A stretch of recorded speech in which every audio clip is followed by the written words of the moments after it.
Good morning student. आज आप सभी का फिर से स्वागत है हिंदी की कक्षा में। तो चलिए आज जानते हैं हिंदी की कक्षा में है क्या। आज हिंदी की कक्षा में आपको क्षितिज भाग एक गद्य खंड कैदी और कोकिला कविता जो कि माखनलाल चतुर्वेदी जी द्वारा लिखी गई है उसको पढ़ाया जाएगा। याद है ना, पिछली कक्षा में पढ़ा था हमने कि किस प्रकार से कवि ने बताया था कि वह कोयल के माध्यम से अपने समय के ब्रिटिश शासनकाल के दमन और अत्याचारों को जो कि क्रांतिकारियों पर किए जा रहे थे जेल में, उनको दर्शाता है। तो आज हम इस कक्षा में जानेंगे कि कवि ने और कौन कौन सी बातें कोयल से की या कोयल के माध्यम से और वह हमें क्या क्या बताना चाहता है। तो चलिए देखें आगे की पंक्तियों में क्या है।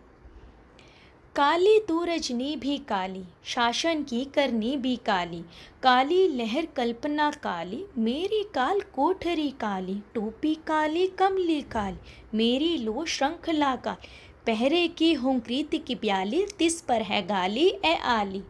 यहाँ पर देखिए कवि ने कोयल से कहता है कि हे कोयल, तू भी काली है, ये रात भी काली है, अंग्रेजी शासन के कार्य भी काले हैं, कभी भी कोई आशा की किरण नहीं दिखाई देती। ब्रिटिश शासन की दमनकारी नीतियों के कारण चारों ओर निराशा ही निराशा है। सभी व्यक्ति अपने मन में आशंकाएं और चिंता लिए हुए हैं और सभी के मन में एक भय भी बैठ चुका है।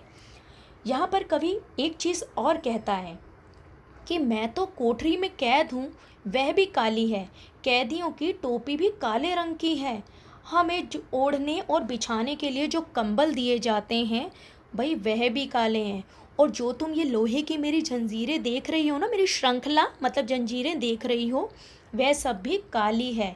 और हुंकृति की भ्याली मतलब कि पहरेदार के संतरियों रात में पहरा देते हैं और तीखी आवाज़ में हमारे कानों में काली नागिन की तरह डसती है। ये पहरेदार हमें गालियाँ देकर अपमान करते हैं, उनकी कठोर गालियाँ तो हमारे हृदय को भी घायल कर देती है।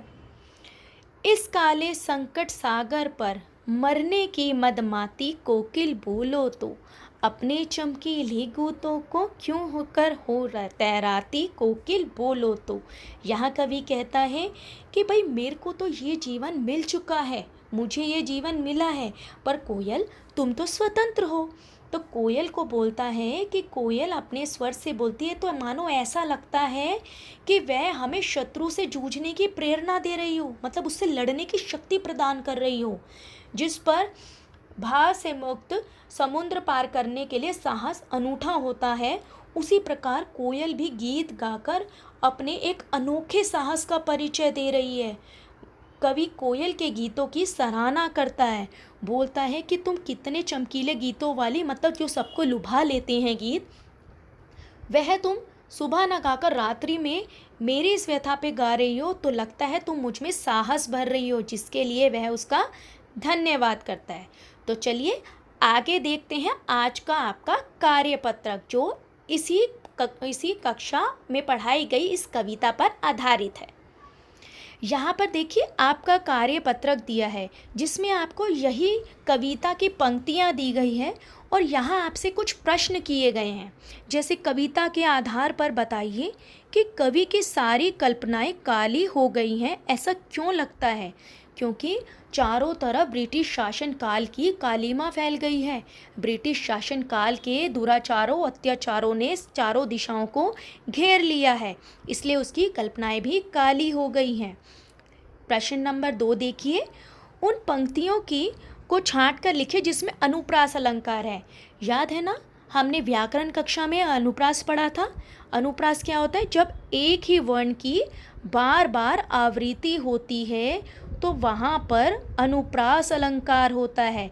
तो अब आपने इस कक्षा में ये जो पंक्ति दी गई है इसमें से छांटना है कि कौन सी पंक्ति में दिया गया है जिसमें एक ही वर्ण की बार बार आवृत्ति की है। जैसे टोपी काली कमली काली, यहाँ पर काली कमली काली, देखिए क आ रहा है, तो एक ही वर्ण की 2 से अधिक बार या 1 से अधिक बार आवृत्ति हो रही है, तो यहाँ अनुप्रास अलंकार है। तीसरा प्रश्न देखिए, इन पंक्तियों में काला रंग किसका प्रतीक है? भाई इन पंक्तियों में तो काला रंग प्रतीक है ब्रिटिश शासनकाल का या ब्रिटिश शासन का, कि वह किस तरह से पूरी तरह से दुराचार में लिप्त था। तो यहाँ पर हम लिखेंगे वह ब्रिटिश शासनकाल का प्रतीक है। कवि जेल में, चौथा प्रश्न, कवि जेल में अन्य पक्षियों की आवाज़ भी सुनता है, लेकिन उन्होंने कोयल की ही बात क्यों की? कोयल की बात क्यों की? क्योंकि कोयल को हम मीठे स्वर के लिए जानते हैं, है ना। और कोयल भी क्या करती है, सुबह के समय जब गाती है तो मन मुग्ध हो जाता है। तो अब उसने, कवि ने जब देखा रात को कोयल गा रही है, एक तो उसने उसके रंग से तुलना की कि वह भी काली है और उसकी काल कोठरी भी काली है, और दूसरा वह आश्चर्य में है कि रात के समय कोयल का गाना, तो लगता है वह हमें कुछ संदेश देना चाहती है। तो इसलिए कवि ने जेल में पक्षियों की आवाज़ जो सुनता है, लेकिन फिर भी कोयल की आवाज़ को महत्व देता है, क्योंकि कोयल की आवाज़ लुभाने वाली है और उसको वहाँ वह संदेश या किसी तरह के विद्रोह को, बीज को फूंकने वाली आवाज़ लग रही है। तो आपने क्या करना है, इन पंक्तियों को ध्यान से पढ़ना है, वीडियो देखनी है, और उसके बाद आपने इन प्रश्नों के उत्तर अपनी कॉपी में करने हैं। ठीक है बच्चों, चलिए आज की कक्षा हमारी समाप्त हुई। Thanks for watching.